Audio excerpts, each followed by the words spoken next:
Vamos fazer uma playlist da Bruda. Na época que esses vídeos se passam, nenhum de... Peraí, tem que deixar deitado mesmo. Pronto. Nós sabíamos tudo o que ela fazia. Por isso, nós não achávamos que ela era tão ruim. A gente só foi descobrir depois que nós deixamos de ser amigos dela e conversamos sobre o que aconteceu. Oi, gente, tudo bem? Meu nome é Bruna, mas vocês podem me chamar de Broops. E sejam bem-vindos ao meu canal! Antes de começar esse vídeo, não esqueça de clicar no like e, caso você goste, se inscreva no canal para mais histórias da minha vida. Eu demorei bastante para fazer esse vídeo, porque eu queria esperar até acabar a minha faculdade para poder contar a história completa para vocês. Que história é essa? Antes de tudo, vamos entender o que é uma pessoa com transtorno de personalidade narcisista. De acordo com o Manual Diagnóstico e Estatístico de Transtornos Mentais, também conhecido como DSM-5, uma pessoa narcisista possui um padrão difuso de grandiosidade em fantasia ou comportamento, necessidade de admiração e falta de empatia que surge no início da vida adulta e está presente em vários contextos, conforme indicado por 5 ou mais dos seguintes. 1. Tem uma sensação grandiosa da própria importância. 2. É preocupado com fantasias de sucesso ilimitado, poder, brilho, beleza ou amor ideal. 3. Acredita ser especial e único e que pode ser somente compreendido por ou associado a outras pessoas ou instituições especiais ou com condição elevada. 4. Demanda admiração excessiva. 5. Apresenta um sentimento de possuir direitos. 6. É explorador em relações interpessoais.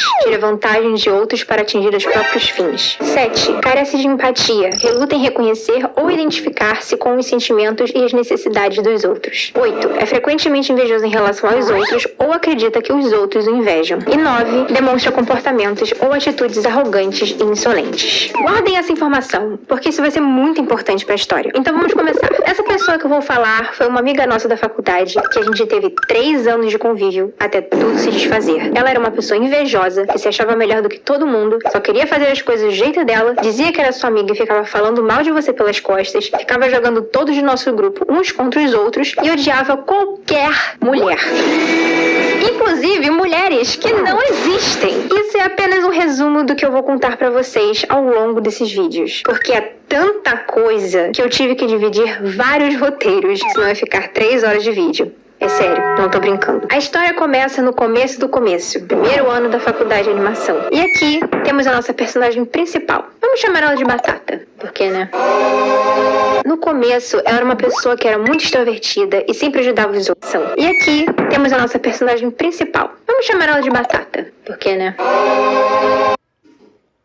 Uma personalidade é usada ser que a pessoa endoidou, que está falando besteira, a pessoa endoidou.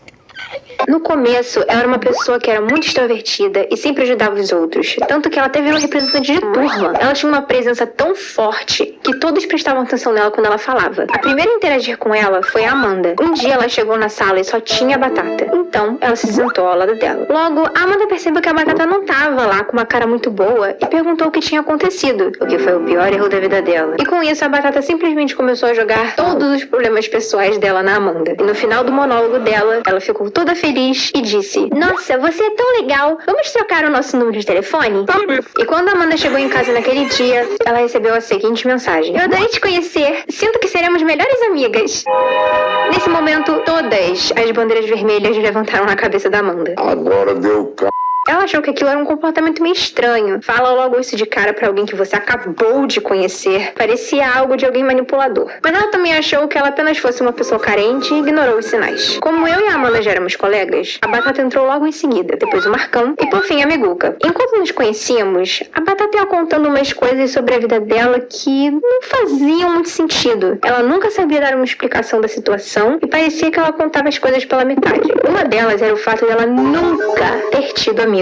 Ela dizia que a única amiga dela na infância foi uma prima e que elas eram inseparáveis, mas do nada ela passou a ser rude com ela. A gente perguntou o que tinha acontecido pra prima dela passar a odiar ela, porque não é possível que um ser humano em sã consciência faria isso de graça. Mas ela dizia que não sabia o motivo e que essa prima dela era apenas uma maluca. Ela vivia falando o quanto que ela gostava de passar o tempo com a gente e que na escola antiga dela todos a maltratavam muito. Todos me odiavam. E quando a gente perguntava o porquê disso, ela só respondia que não sabia sabia e que eles eram estranhos e malvados. Só pra falar que ela nunca teve um amigo, ela contou que uma vez ela fez uma amizade com uma menina e chamou ela pra ir pra casa dela. A menina apareceu na casa dela vestida de Lolita e ela ficou com raiva e nunca mais falou com a garota. Vai entender, mas essa foi a única pessoa a ir na casa dela. A gente não questionava muito também, porque todos nós tivemos uma experiência de escola ruim em nossas vidas. Eu já estudei em uma escola que ninguém gostava de mim, mas era porque a popular da sala não gostava de mim e mandava os outros não falarem comigo. Mas ela nunca sabia dizer pra gente o porquê dos outros odiarem ela. E a gente meio que aceitava. O primeiro problema que tivemos com ela foi um trabalho em grupo que a gente teve que fazer com outras duas meninas. Enquanto nós 4 trabalhávamos pra fazer um projeto legal, ela ficava batendo papo e mexendo no celular. Essas duas meninas ficaram pé da vida e foram falar com a Amanda sobre isso. Não tem condição. Ela não faz nada. Nunca mais faço trabalho em grupo com ela. Ela é um peso morto e a gente tá fazendo tudo. A Amanda vendo essa situação e vendo que as duas meninas já estavam quase pegando os cartões de batata, puxou ela pro banheiro pra conversar e a Batata não gostou disso. Por que você tá me puxando pro banheiro? É a fulana que tá arranjando problema comigo sem motivo. E novamente a questão do eu não fiz nada de errado, a culpa é dos outros e não minha, aparecia. A coitada da Amanda tentava explicar a situação, mas a Batata só ficava mais e mais furiosa com tudo aquilo e começou a gritar mais e mais com a Amanda. Então ela deixou de lado. Nesse período também, a gente teve aula de Photoshop e Illustrator e eu era péssima nessa matéria. Eu ficava tão desesperada que todo mundo conseguia fazer, menos eu, que eu ficava frustrada com aquela situação e começava a gritar pro computador. Todo mundo ria, achava estranho gritando com o coitado do computador, mas a Batata, por algum motivo, achava que eu estava gritando com ela. E ela ficava com raiva de mim por conta disso. Ela começou a ir até a Amanda pra reclamar de mim e ela dizia que não tinha nada a ver, que eu estava frustrada com o computador em si, mas ela jurava que eu estava com raiva dela e que eu estava gritando com ela. Isso foi algo que gerou muitos problemas entre nós. Eu respirava e a Batata achava que eu estava atacando a pessoa dela. Juro por Deus que teve um dia que ela arrumou confusão comigo por conta do jeito que eu entreguei a borracha pra ela. Juro por Deus. Eu sei lá como que ela queria que eu emprestasse a borracha, mas aparentemente tinha que ser de algum jeito especial. Mas pro fim do período, a Batata começou a mudar o comportamento. Ela deixou de ser a pessoa bem-humorada, extrovertida e que ajudava todo mundo e passou a ficar agressiva, negativa e preguiçosa. E essa foi a primeira bandeira vermelha que a gente percebeu. Tudo que não é do jeito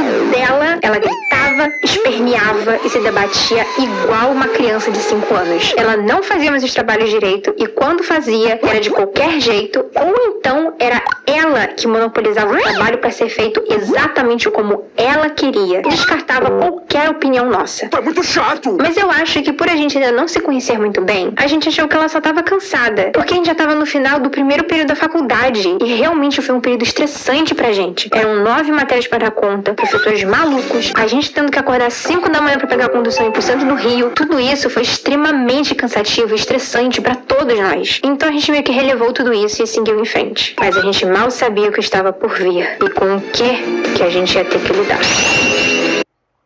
Bem, essa daqui é só a parte 1, né? Como vocês estão vendo, que é a parte 1, como sobreviver a uma narcisista. Então a parte 2 vai daqui a pouco. Só vou enviar esse vídeo, aí eu vou reagir e vou mandar pra vocês. Tchau!